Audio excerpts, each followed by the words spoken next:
Oke. Setelah kalian menyelesaikan mading secara garis besarnya yang akan diceramakan dipresentasikan, berarti 3 kelompok ini akan bergantian ya. Ya, tetapi sebelumnya kita akan menentukan siapa yang pertama tampil. Ya, supaya diadil berarti saya memberikan games adu cepat yang masing-masing diwakili oleh 1 orang 1 kelompok. Di sini siapa yang mewakili? Siapa namanya? Oke, kalau kelompok sini yang di belakang, berarti ada 1 orang. Hanya adu cepat saja, adu cepat dan tepat. Ayo, ayo kembali. Ya, oke. Terima kasih. Nah, kita akan mulai ya, siap-siap.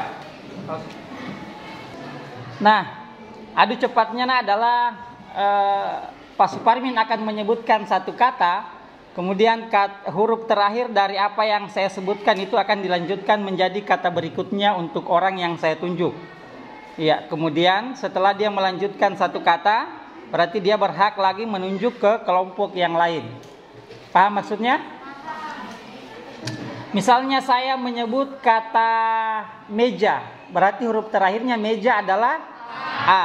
Kalau saya menunjuk ke belakang berarti mulai huruf dengan huruf A. Apa coba? A, aku. Ya, atau anjing gitu ya. Ya. Nah, yang penting dia kata, tetapi diusahakan kata yang sifatnya positif. Kalau aku berarti huruf terakhirnya U. Berarti kemana dia menunjuk, maka yang ditunjuk itu yang melanjutkan kata dengan huruf pertama dari huruf terakhir kata yang disebutkan. Bisa? Oke, kita mulai ya, siap-siap. Ayo cepat saja, hitungannya adalah detik. Iya, jadi saya berpindah. Oke, garam. Meja. Meja. Enggak. Oke, tadi itu adalah contoh. Jadi selanjutnya yang salah adalah dia yang tampil pertama. Iya. Oke, kita lanjut lagi. Baju. Untuk. Kuaci. Ikan. Cepat 1, 2, 3 gagal. Oke. Iya.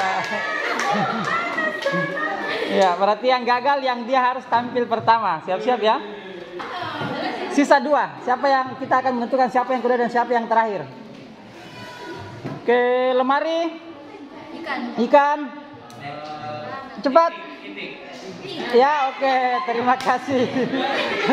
Berarti yang kedua tampil adalah yang di belakang dan yang terakhir yang di tengah sini ya. Oke. Ya, satu lagi yang di bawah.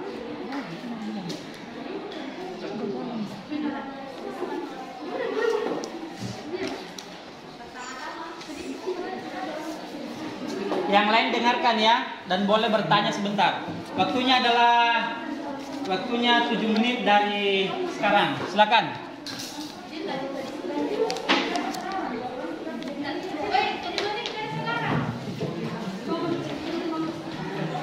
Maskernya tetap digunakan, nak, masker. Assalamualaikum warahmatullahi wabarakatuh. Waalaikumsalam warahmatullahi wabarakatuh. Pertama-tama marilah kita panjatkan puji syukur atas kehadiran Allah Subhanahu wa taala. Disebabkan pada hidayahnya kami dapat berkumpul di tempat ini.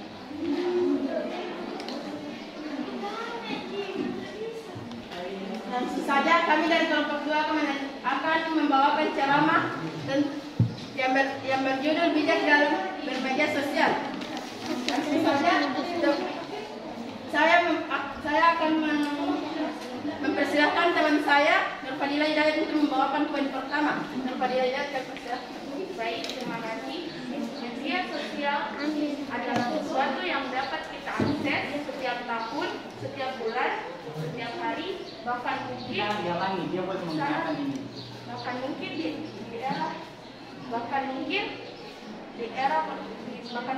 saat di era modern ini. Nah, seperti kalian ketahui, ada banyak macam bermedia sosial, yaitu Facebook, Twitter, WhatsApp, Instagram, dan TikTok. Saya akan menjelaskan sedikit tentang dampak positif dalam bermedia sosial. Yang pertama, informatif. Yang pertama, informatif. sebuah media sosial yang dikatakan informatif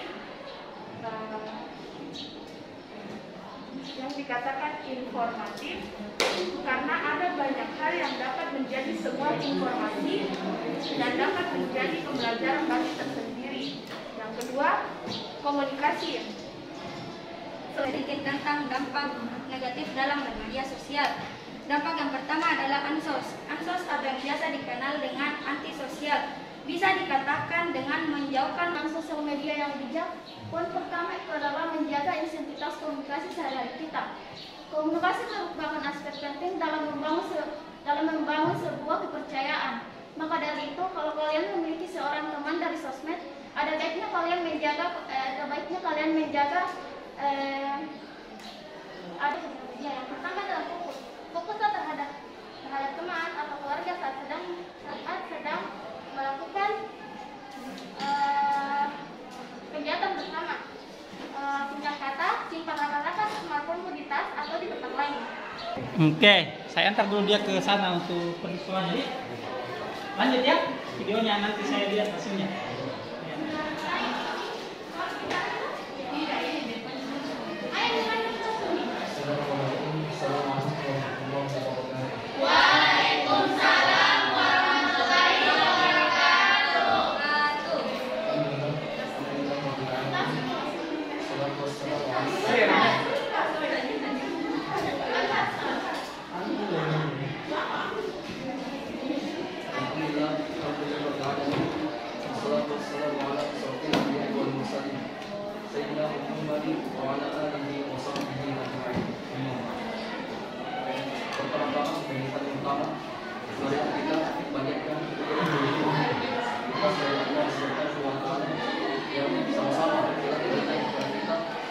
Berbagai macam karunia kenikmatan sehingga kita bisa tahu tempat yang terluang ini guna melaksanakan salah satu aktivitas kewajiban kita, yakni menuntut ilmu Allah dan segi aspek yang berbeda, namun perbedaannya akan mengantarkan kita pada kebaikan insyaallah. Amin. Salawat beserta salam senantiasa terlupakan tercurahkan, terlupakan dijunjungkan di hadapan baginda kita, panutan kita, suri tauladan kita, yakni baginda Nabi Muhammad Rasulullah Muhammad Sallallahu Alaihi Wasallam. Beliaulah yang telah membawa kita dari alam yang penuh kebodohan menuju alam yang terang seperti yang kita rasakan pada saat ini, baik dari segi aspek rohani maupun segi aspek fisik jasmani. Perkenalkan, kami dari kelompok 1. Saya Nabila Pilihan Binta S, Anissa Nur Anissa, Muhammad Muhammad, Muhammad Arfanyani, dan Muhammad Rafi. Baiklah, pada kesempatan kali ini kami akan menyampaikan ceramah yang berjudul Narkoba dan Pajak. Dari segi narkoba adalah singkatan dari narkotika dan juga obat-obatan yang selalu kita ketahui itu singkatannya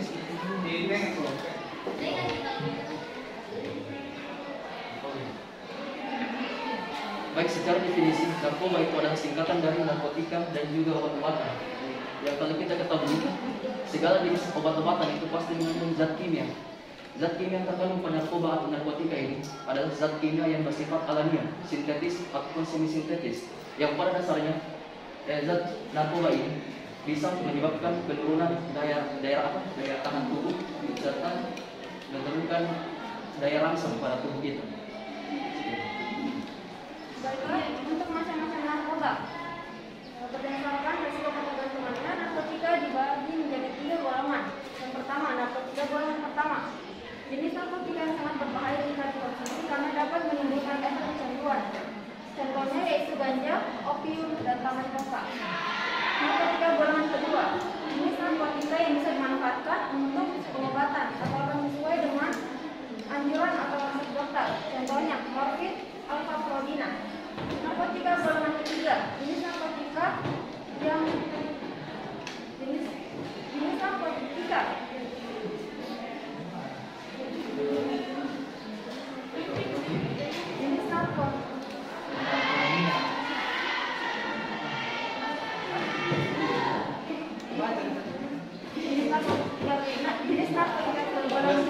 yaitu kodein.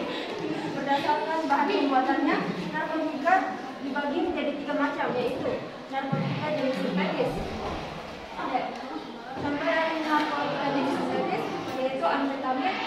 ada internet lain. Narkotika jenis semi-sintetis, ada morfin, heroin, dan heroin.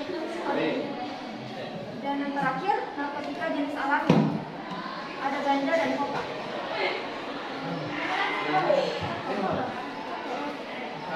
Adapun faktor-faktor penyebab penyalahgunaan narkoba, yang pertama adalah rasa ingin tahu, kedua adalah faktor genetik, yang ketiga faktor individu, dan keempat faktor lingkungan. Faktor lingkungan ini bisa jadi faktor lingkungan pergaulan. Rasa ingin tahu ini saya kira membuat seseorang penasaran untuk bagaimana mencoba narkoba, bagaimana rasanya, bagaimana sensasinya mencoba narkoba. Yang kedua adalah faktor genetik. Faktor genetik berasal dari lingkungan keluarga. Bisa jadi orang tua dan anggota keluarganya adalah pengguna narkoba sehingga memicu anggotanya untuk menggunakan narkoba. Yang ketiga adalah faktor individu.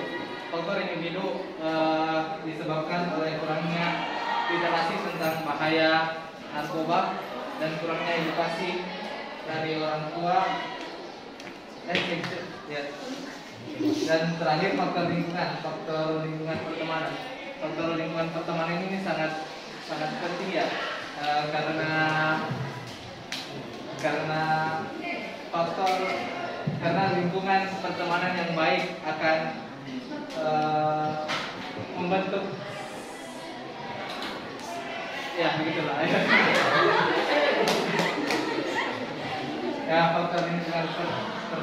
Faktor lingkungan pertemanan, ya lanjut. Kumpulan dampak penggunaan narkoba yaitu gangguan pada kualitas kehidupan, menurunnya tingkat konsentrasi, malas, emosional, dan menyebabkan depresi. Suaranya.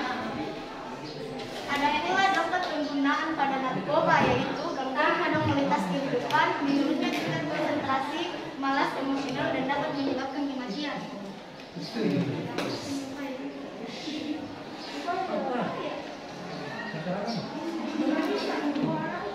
Upaya penyalahgunaan narkoba.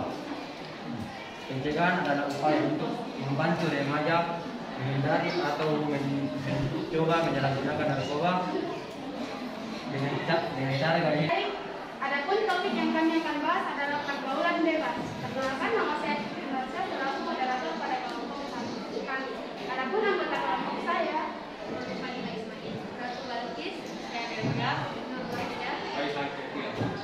Baik, langsung saja ke sesi pertama yaitu pembukaan. Marilah kita bersama-sama mengucapkan basmalah. Bismillahirrahmanirrahim. Selanjutnya adalah sesi penyampaian materi atau pengajian materi yang pertama yang akan dibawakan oleh Nurul Fadila Ismail. Pergaulan bebas. Pergaulan bebas merupakan perbuatan yang menyimpang dan melewati batas dan juga melanggar aturan. Melanggar norma. Norma ini bisa meliputi agama, susila, sosial, dan lainnya. Ada banyak jenis macam pergaulan bebas. Ada dampak-dampak dari pergaulan bebas. Orang yang telah terjerumus kepada pergaulan bebas tentu saja mau tidak mau harus siap menanggung resiko buruk akibat dari pergaulan bebas tersebut. Nah, yang pertama, pergaulan seperti yang kita ketahui bersama, pergaulan bebas tergolong dari seks bebas, obat-obatan terlarang, serta miras atau alkohol. Nah, dampak dari ketiga faktor ini adalah kehamilan, kriminalitas, dan kematian. Yang pertama, kehamilan.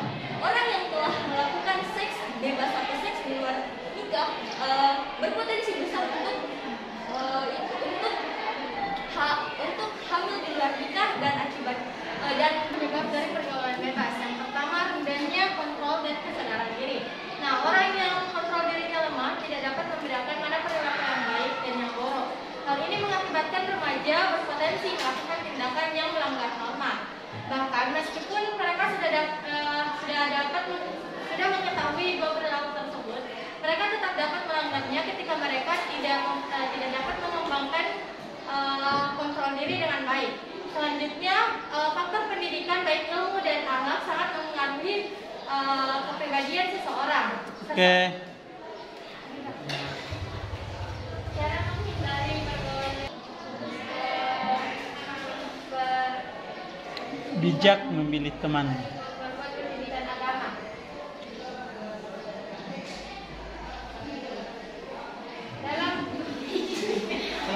Olah napas, tarik napas dulu.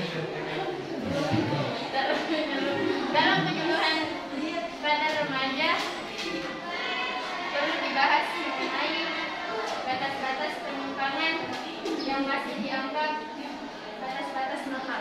Oke, terima kasih. Sudah. Membentuk karakter yang positif dimulai dari diri sendiri, yaitu berbicara belajar dari masa lalu, mulai menghargai diri sendiri dan disiplin. Sex education bisa dimulai dari keluarga, di mana orang tua dan anak yang mempunyai hubungan yang erat akan membuat orang tua lebih baik, lebih gampang untuk mengontrol anak-anaknya daripada orang tua dan anak yang memiliki hubungan yang biasa saja atau renggang. Ya, 3 kelompok sudah tampil dengan gaya masing-masing ya. Nah, saya tambahkan dalam waktu 2 menit. Dari praktik seperti ini kita bisa masing-masing mengevaluasi diri minimal. Ya, yang mungkin dari awal-awal tidak pernah berbicara di depan, sekarang kan mungkinnya semua bisa. Ya, bisa semua ya. Yang mungkin awal-awal tadi agak-agak keringatan, tampil lagi pekan depan, tampil lagi 2 pekan berikutnya, semakin hilang itu keringat. Yang mungkin tadi ngomongnya masih terbata-bata, dengan seringnya tampil semakin lancar berbicara. Yang mungkin tadi tangannya masih selalu seperti ini, suatu saat tangannya akan bergerak sesuai dengan apa yang dia ucapkan. Kalau Anda mengatakan kan 2, harusnya kalau 2 berarti menunjuk ke sini 2, tangan kan begini ya. Masa langsung 2, jangan 2. Kurang sesuai. Ya. Ada juga yang mau tarik-tarik ini keluar ya. Tidak jangan nanti. Ya. Saya minimal saya terima kasih. Kalian sudah tampil luar biasa. Nantikan apa yang kalian sudah buat secara berkelompok ya. Oke, sekali lagi tepuk tangan untuk kita.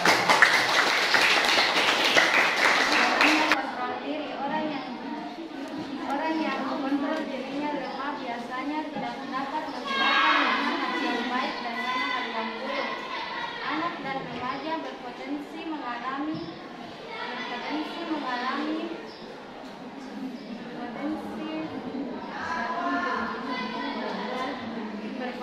melanggar norma dan perlakuan buruk. Coba orang kedua ngomong, orang kedua siapa orang kedua?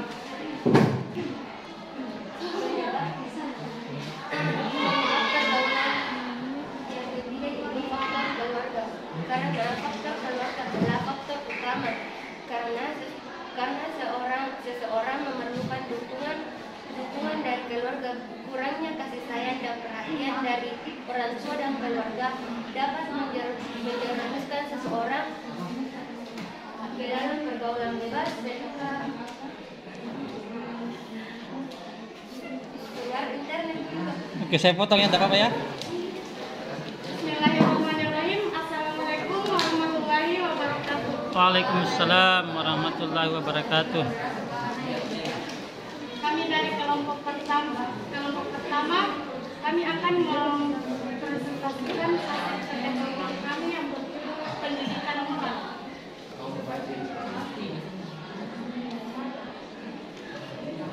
Pengertian akan dibaca oleh Kristi Minanda. Tentang pengertian pendidikan merupakan Enggak dibaca, dijelaskan saja ke kami. Enggak ada membaca. rencana untuk mewujudkan proses pembelajaran agar peserta didik aktif mengembangkan potensi diri, sedangkan moral adalah sesuatu yang abstrak, tidak terwujud tetapi sangat berperan dalam kehidupan. Dengan demikian, pendidikan moral adalah usaha nyata dalam membentuk moralitas seseorang untuk menjadi generasi yang tak. Perkenalkan, nama saya Abdul Ismat sebagai moderator di kelompok 2. Dan teman saya. Perkenalkan, nama saya Irawati. Perkenalkan, nama saya Muhammad Farabi. Kami akan menjelaskan sistem pendidikan di Indonesia. kelebihan dan kekurangan sistem pendidikan di Indonesia. Yang pertama adalah kelebihan. Kelebihan sistem pendidikan di Indonesia adalah biaya pendidikan yang terjangkau. Yang kedua adalah sistem yang transparan. Yang ketiga adalah kurikulum yang disusun oleh ahli yang sudah berpengalaman. Yang keempat adalah pertimbangan penerimaan siswa yang lebih mudah. Kekurangan dari sistem pendidikan di Indonesia.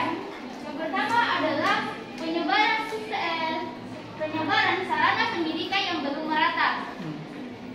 Penyebaran sistem pendidikan di Indonesia lebih berpusat kepada perkotaan, sedangkan di daerah-daerah terpencil memiliki fasilitas yang lebih kurang dari perkotaan.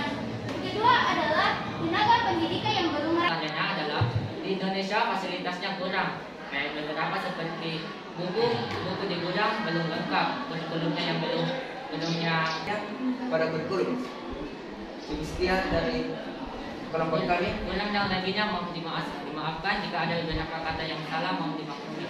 Sekian. Akan menjelaskan tata cara menjaga kebersihan lingkungan sekolah. Nah, mengapa kebersihan sekolah harus kita jaga? Yang pertama adalah agar terbebas dari polusi udara. Kedua, agar terhindar dari penyakit yang disebabkan lingkungan tidak sehat. Yang ketiga, agar lingkungan menjadi lebih sejuk. Dan yang keempat, agar belajarnya menjadi lebih nyaman, aman dan tentram. Nah, kedua akan dijelaskan dari teman kita, Fitra Ramadan. Cara menjaga kebersihan lingkungan sekolah yang pertama adalah membuang sampah pada tempatnya. Tangannya di mana tangan tak? Mengurangi penggunaan plastik. Ketiga, lakukan pikir keras. Dan keempat, jaga kebersihan toilet. Kesimpulan dari kelompok kami yaitu menjaga lingkungan sekolah itu sangat penting. Dengan menjaga lingkungan Assalamualaikum warahmatullahi wabarakatuh. Waalaikumsalam. Assalamualaikum warahmatullahi wabarakatuh. Waalaikumsalam warahmatullahi wabarakatuh. Kami dari kelompok 4 akan menjelaskan tentang melestarikan budaya di era milenial. Nah, teman-teman, pasti kebudayaan tidak asing dari telinga kita, tapi tak tahu gak siapa itu kebudayaan. Nah, budaya adalah suatu cara hidup yang berkembang yang dimiliki bersama oleh setiap kelompok seseorang yang diwariskan dari generasi ke generasi. Nah, mengenai dengan era milenial, apa sih ciri-ciri di era milenial, ciri-ciri di generasi milenial tersebut? Yaitu yang pertama, mampu memberi inovasi yang bermanfaat seperti ide-ide kreatif kita yang kita tunjukkan ke orang-orang dengan bermanfaat. Yang kedua, memiliki jiwa informatif, kreatif dan produktif. Yang ketiga, pola pikir yang terbuka. Yang keempat, akrab dengan penggunaan teknologi dan dimanfaatkan dengan yang benar. Yang kelima, kritis terhadap situasi baik dari ekonomi, sosial maupun politik. Dan budaya akan diperkenalkan di pada anak semua. Adapun beberapa budaya Makassar yaitu pertama bahasa daerah. Bahasa daerah yang kita gunakan di budaya kita yaitu budaya Makassar yaitu bahasa Makassar. Yang kedua itu ada rumah adat. Rumah adat di daerah kita budaya Makassar yaitu pertama Balar Lompoa. Yang kedua itu ada budaya di era milenial. Ada 4, yaitu mengadakan acara kesenian. Yang kedua melestarikan seminar atau seminar. Yang ketiga memanfaatkan media sosial. Assalamualaikum warahmatullahi wabarakatuh. Kami dari kelompok 5 ingin menjelaskan tentang gangguan kesehatan mental. Sebelum itu, perkenalkan nama saya Anandul Aliposia dan di samping saya Andi Fabrina Atasya dan Abdullah Kasim. Selanjutnya kami mempersilahkan kepada Abdullah Kasim untuk menjelaskan. Baik, apa itu gangguan kesehatan mental? Gangguan kesehatan mental adalah gangguan utama dalam pemikiran, perasaan, atau perilaku seseorang yang mengalami masalah dalam fungsi mental. Nah, bagaimana mendeteksi adanya gangguan mental? Ada 4. Yang pertama itu disfungsi, distres, defisi, dan bahaya atau dendros. Apa itu disfungsi? Adanya penurunan sosial, pekerjaan atau fungsi lainnya. dan stres dapat menyebabkan kesulitan bagi seseorang atau orang lain di sekitarnya. Kemudian defisi, perilaku yang dianggap menyimpang dari norma atau perilaku. Dan yang terakhir, perubahan suasana hati seperti tiba-tiba senang, tiba-tiba sedih, kehilangan motivasi, penurunan fungsi dalam berbagai lingkup, menjadi down atas segala hal, kesulitan berkonsentrasi, sering